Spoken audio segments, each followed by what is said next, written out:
The stars shimmered above Earth like scattered fragments of forgotten promises. In the heart of the Pacific Ocean, aboard the orbital science station Heliospire, Dr. Marvas leaned over the console, eyes locked on the anomaly flashing across the spectral array. "It repeated again," she whispered, her voice barely a breath against the humming of the ship. 17 times. Same structure, same modulation. Lieutenant Commander Elias Tran, stationed beside her in full uniform despite the late hour, raised a brow. "A pulsar glitch?" "No," Mara replied. "This isn't nature. It's language." Tran straightened, tension flooding his posture. "How sure are you?" "As sure as I am breathing." She keyed in a command in the room filled with series of haunting tones, rising, falling, a pulse of rhythm and urgency. Not music, not machine noise. A message carried across light years. Back on Earth, within 24 hours, the United Terran Assembly convened in its subterranean Geneva hub. The signal had gone public, stirring waves of awe and paranoia. Was it a plea for help or a hunter's bait? President Keiji Nakamura stood before a wall of holographic data, his face carved from years of difficult leadership. "We have confirmation this signal originated from outside the solar system, from the direction of the Veil sector. Coordinates uncharted, lifeless until now. We also have translation fragments suggesting urgency, distress, a cry." The room murmured, some in hope, others in fear. "We're not the only ones who heard it," added General Rivacade, tapping the edge of projection. MarsNet intercepted similar bursts. "Our lunar outpost detected movement near the signal origin. Someone else might already be en route." Silence. Then, "Are we prepared to risk a first contact in hostile space?" asked Minister Golan of the European Coalition. That was when Mara Voss entered the chamber, escorted by Elias Tran. "We don't have time to debate ourselves into paralysis," she said, her voice steady despite the weight of the moment. "The message is degrading. Something's interfering with it. If we don't move now, we might lose the only chance to prove we're not alone, and maybe help someone who truly needs us." That earned her wary glances, but also nods. Earth's wars had taught them skepticism, but extinction events had taught them something else. Sometimes the cost of inaction is greater than any risk. By the end of the day, a multinational expedition had been approved. The Dauntless, Earth's most advanced deep space vessel, would depart within 6 days. It would carry a team carefully curated to represent the best and the cautious. Dr. Mara Voss, the xenolinguist who first deciphered the message. Lieutenant Commander Elias Tran, the mission security chief, once a soldier in the lunar rebellions, now haunted by his own restraint. Ava 9, a sentient AI unit embedded in the ship's neural core, intelligent, impartial, and perpetually watching. And Ambassador Nadia Sarin, appointed for diplomacy, known for brokering the fragile Arctic accord between rival Earth factions. Cool-headed, sharp-eyed, and often underestimated. As the Dauntless launched, carving through orbit and into the unknown, Earth watched in silence. The world held its breath, dreams and nightmares tangled together in a single question: what waits beyond? For days into the journey, Mara found herself in the observation deck, eyes fixed on a blooming nebula spilling color across the dark. "Could be a trap," Tran said from behind, his voice low. She didn't turn. So could Earth. He chuckled bitterly. "Fair. You're afraid." "I've seen what desperation makes people do," he replied. "I don't think aliens would be much different." She finally turned. "Or maybe they're better." He didn't respond. The AI's voice broke the silence. "We are approaching the designated coordinates. Anomalous readings detected. Energy signatures inconsistent with known natural phenomena." Mara's heart pounded. Prepare for visual. Space unfolded on the screen. A planet, fractured and bruised, orbited a dying star. Debris rings encircled it like the remnants of shattered civilizations. And orbiting the world, structures, not natural, not abandoned, a flare of light, then another. Was that a beacon? Nadia asked, stepping forward. A new signal arrived. Short, clear, directed. Mara's console translated the message. 3 words. "Please, help us." The bridge fell into silence. Something about those words, so human in tone, so fragile, reached deeper than fear or skepticism. They didn't know what waited for them on the surface, but they were already falling, not toward gravity, toward choice. And that, Mara thought, was the point of no return. The Dauntless pierced the upper atmosphere of the alien world with shudder, its hull groaning against unseen forces. Below, the planet stretched out like a wound, ashen plains, scorched forests, and blackened oceans. Thick clouds twisted through a reddish sky, heavy with the scent of fire and metal. Even from orbit, the devastation was unmistakable. Mara Voss stood near the viewport, lips parted as she tried to take it all in. It looked less like a world and more like a memory of one, a planet that had burned, then waited, forgotten and wounded. We're receiving a signal, Ava 9 announced. Short range. Local. They're inviting us to land. Elias Tran stepped beside her, tightening the straps on his armor, so they knew we were coming. Mara nodded, her fingers brushing the pendant around her neck, an old charm from her mother, etched with ancient Earth script.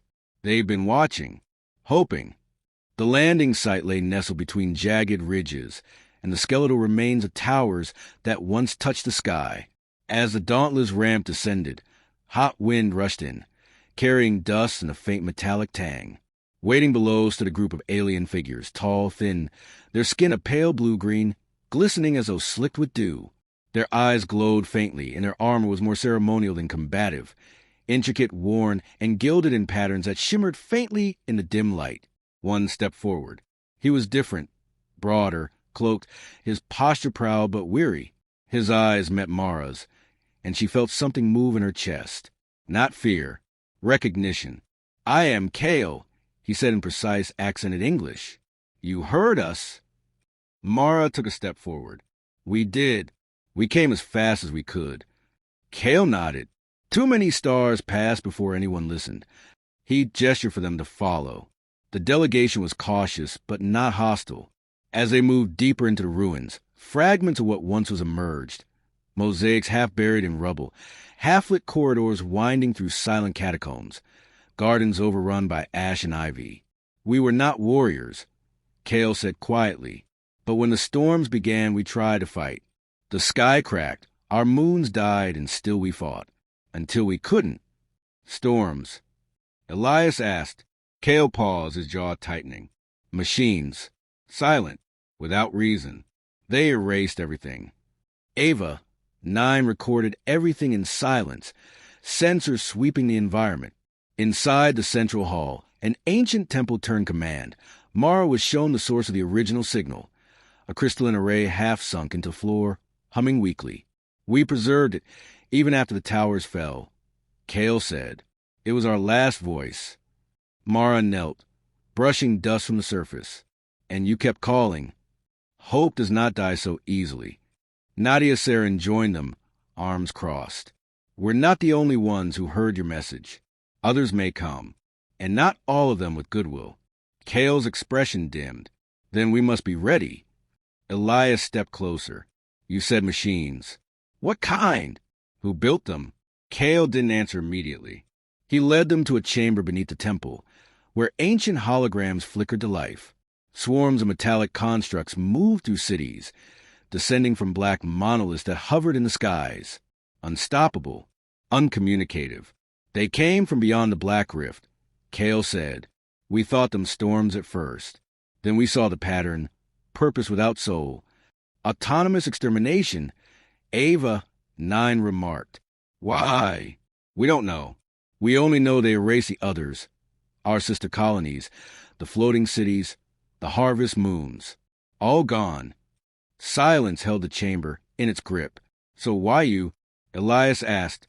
"Why spare this place?" Kale looked up at him, eyes shining.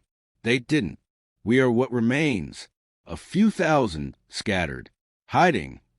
Mara turned to Nadia, voice hushed. "They're not lying. This isn't a trap." "No," Nadia said. "It's a graveyard." Later, as they stood under a broken archway that once marked the entrance to the city, Kale spoke more softly.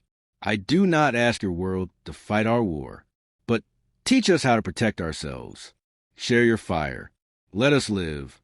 Mara studied him. There was no malice in his face, only exhaustion. We'll need to know more, Elias said. What you have, what's left, what you're willing to share. You'll have it. The night came quickly on the broken world. The sky turned violet, and stars shimmered like cold eyes above. In the barracks of the Dauntless, Mara couldn't sleep.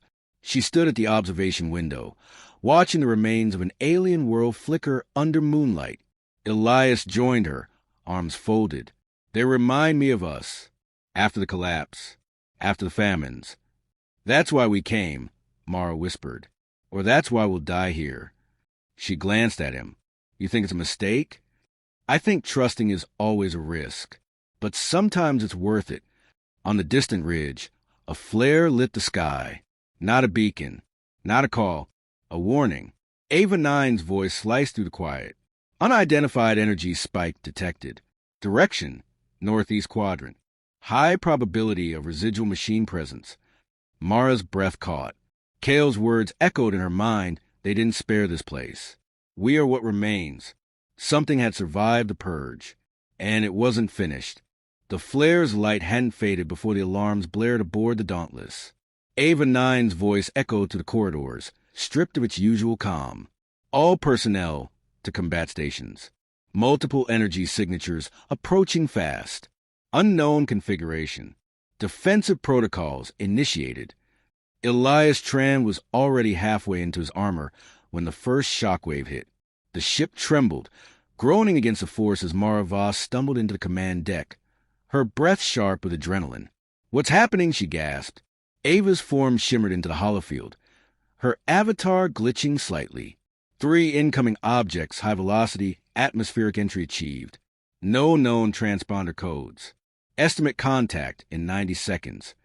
Ambassador Saren arrived behind Mara, pale but composed. Do we assume hostile intent? They're not hailing us, Elias snapped. They're diving right into our airspace. Kale's voice cracked through the comms. They're here. The machines. The ones we told you about. Outside, the sky burned with streaks of fire. The construct emerged from the atmosphere like spearheads, sleek, obsidian-black shapes with jagged edges and no visible propulsion. They emitted no sound, only the crackling distortion of space where they passed. The first impact struck the eastern ridge, vaporizing rock and sending a seismic wave that toppled part of the ancient city. From the crash zone, a dozen quadruple machines unfolded like nightmares made of angles, their limbs bristling with weapons. Elias gave the order. Deploy drones, activate perimeter defenses. Do not wait for a second shot. The Dauntless lit up with a cascade of shield energy and retaliatory fire. Pulses of plasma arced through the air, striking the incoming machines. One exploded mid-leap. Another shrugged off the blast and kept coming. Mara watched through the viewport, frozen. They're not just attackers. They're scouring. Kale's voice buzzed again. They always test first. Then they race. Elias leapt into action, leading a strike team toward the outer perimeter. The landscape had turned into a battlefield, dust choking the air, the sky flickering with weapons fire, the machines moving with terrifying efficiency. They made no noise, no warning, only progress. Down below, Kale's people scrambled to defend themselves, but their weapons were outdated, ceremonial, ineffective against the invaders. Ava 9 overrode the defensive turrets, targeting recalibrated, initiating suppression pattern gamma. Guns roared. Energy turrets began cutting down machines faster now, but the tide wasn't turning. It was holding, barely. Inside the temple ruins, Mara stayed behind with Nadia, working furiously to reactivate the crystalline transmitter. We need to call Earth, Mara said, sweat streaking her face. We need reinforcements now. Nadia didn't stop typing. It'll take minutes to align the signal. Minutes we might not have. Another explosion rocked the ground. The walls cracked. Screams echoed outside. Ava's voice pierced the chaos. New data. These machines are not acting independently. Signal traces detected. Encrypted local origin. possibly being coordinated from within the planet. Mara froze. From within, it means someone or something is guiding them, Nadia said grimly, not just autonomous. A sick realization spread through Mara's chest. Kale, what if this wasn't a warning flare? What if it was a lure? She reached for a comm. Elias, come in. Static. Elias. Nothing. She turned to Ava. Patch me into a suit directly. A moment passed before his voice came through, ragged and strained. Holding ground, North Quadrant. Heavy resistance were being pushed back. Elias. There's a possibility this was coordinated from inside the planet. Someone could be calling them. A pause. Then you think Kale? I don't know, but find the source. Ava's tracing it. On the field, Elias ducked behind a scorched wall, blood trickling from his temple. He looked around, smoke, fire broke into rain, but then his helmet pinged. There, Ava's voice said in his ear, subterranean node, 80 meters beneath your position. He led his team forward, down into an access tunnel carved centuries ago. It stank of metal and ancient decay. And in the darkness, pulsing with faint red light, they found it. A transmitter, not alien, but recent, embedded with tech too advanced to be local. And standing beside it, a figure, alien, yes, but not like Kale. Taller, leaner, eyes burning with cold purpose. You shouldn't have come, the being said. Elias raised his weapon. Who are you? The figure didn't flinch. We were meant to survive through silence. You've broken that. You've made noise. Are you guiding the machines? They respond to power, to signal. We gave them your scent. They came. Elias didn't wait. He fired.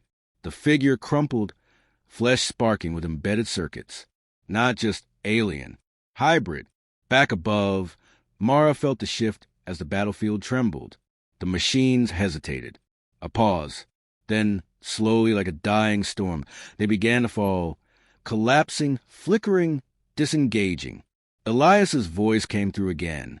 We found the source. It's done. For now. Mara's breath caught. Relief warred with dread. Nadia looked at her. So it wasn't all of them. Just a faction. Mara nodded. A faction who saw us as fuel for their survival. Outside, Kale approached the remains of the battlefield. Sorrow etched across his face. They were once ours, he said quietly. They betrayed us long ago, but they still wear our skin. Mara met his eyes. Then help us find the rest, before they bring another storm. Kale nodded. Above them, the stars watched in silence. The silence after the storm was not peace. It was the stillness of a battlefield too exhausted to echo. Smoke curled above the ruined plains, casting long, dancing shadows over the broken landscape. The shattered husks of the machines lay motionless, their once humming cores now cold as iron tombstones. But no one celebrated. Victory was a word too arrogant for survival. Inside the Dauntless, repairs were underway. Sparks flew from damaged conduits, and the med bay overflowed with wounded, humans and natives alike. Mara Voss moved from stretcher to stretcher, her hands stained, her face set in quiet determination. She was a medic, but she refused to sit still. You should rest, Elias said, his voice worn thin. Mara looked up, dark circles under her eyes. Later, there's still too much we don't know. Nadia stood by the central display table, watching the planet's scanned surface rotate in slow orbit. Ava identified 6 other possible transmitter nodes buried across the continent. If one faction activated the machines, the others might do the same. They were fragmented before, Elias added. Now they know we're here. We've changed the balance. Kale entered then, his armor still scorched from battle. His expression was unreadable, somewhere between regret and grim purpose. We must act before they regroup. Mara stepped closer. You said they betrayed you. Why? What did they want? Kale stared at the holomap, the flickering red marks where danger still lingered. They feared extinction. When the machines came, they saw cooperation as surrender. They broke from us, embedded themselves with forbidden tech. Fused thought with silicon, traded empathy for endurance. Transcendence. Ava, Nine said, "An old ambition always ends the same. They see emotion as weakness." Kale said, "They survive by becoming something else. Not alive, not entirely machine." Elias turned toward Mara. "What do you think? Can we strike the nodes before they reactivate?" "We'd need precision," she replied. "Each one is likely defended. We can't just destroy them. We have to understand what they're transmitting, what they're calling. There might be others listening beyond the system." Ava interjected, "We have decoded partial fragments. A recurring symbol appears in each node sequence, a glyph that resembles a map." Nadia stepped forward. "Coordinates." "Yes, but not here. Not even in this system." Mara's eyes narrowed. They were sending something out, a signal to someone else. Kale's voice dropped. "A backup, a contingency. If they fell, they'd summon what they couldn't defeat." Elias muttered, "A fail-safe extinction." For a long moment, no one spoke. The Dauntless hummed quietly, as if listening. Then Mara said, "We need to reach one of those other nodes. Not to destroy it yet, but to decode it fully. We need to know what's coming." Kale nodded.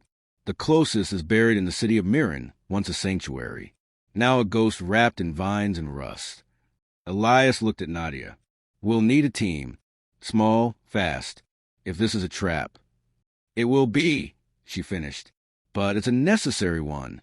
The journey to Mirren took 12 hours across poison winds and jagged terrain. The ruins of the city loomed like the skeleton of a god, buildings half swallowed by nature and violence. The silence there was deeper than elsewhere, too quiet, too still. They moved through the broken streets. Mara, Elias, Kale, 2 soldiers, and Ava's mobile core, a compact drone gliding silently overhead. Inside what had once been a civic center, they found it another crystalline array, still active, humming faintly. Mara knelt beside it. Same structure, but the energy signature is wrong. It's amplifying something. Ava's voice cut in. "They've already sent a signal." Elias raised his weapon. "To who?" A flicker, then a hum behind them. The machines were not coming. They were already here. From the walls and shadows, shapes unfolded. Not as crude as a previous wave, but refined, sleeker, adaptive. They moved with a grace that mimicked life too closely. "Back!" Elias barked, opening fire. Kale engaged, his spear slicing through one with a burst of blue energy. Ava deployed an EMP field, buying them seconds, but only seconds. Mara stayed crouched over the array. "I can disrupt the signal, but I need time." Elias covered her, firing with brutal precision. "You've got 90 seconds. Kale fell to a knee, blood streaking his armor, but rose again with a defiant roar. "We end here." Ava's drone sparked, losing altitude. "Warning, new signal detected. Deep space. Directional. Response has been sent." Mara's fingers blurred over the controls. No, I can't stop the outbound. Only delay it." She looked up, tears of fury burning her eyes. We were too late. The machine stuttered, then collapsed again. Signal disrupted, local command severed. The array dimmed, now inert, but the damage had been done. They regrouped outside, bloodied and breathless. What did they summon? Elias asked. Ava answered, her voice hollow. "I don't know, but it's on its way." Kale stood beside them, broken and bleeding. "Then we prepare. And this time, we do not wait for the fire." Mara turned to the sky. Out there, something had heard their cry. Not of help, but of war. And it was coming.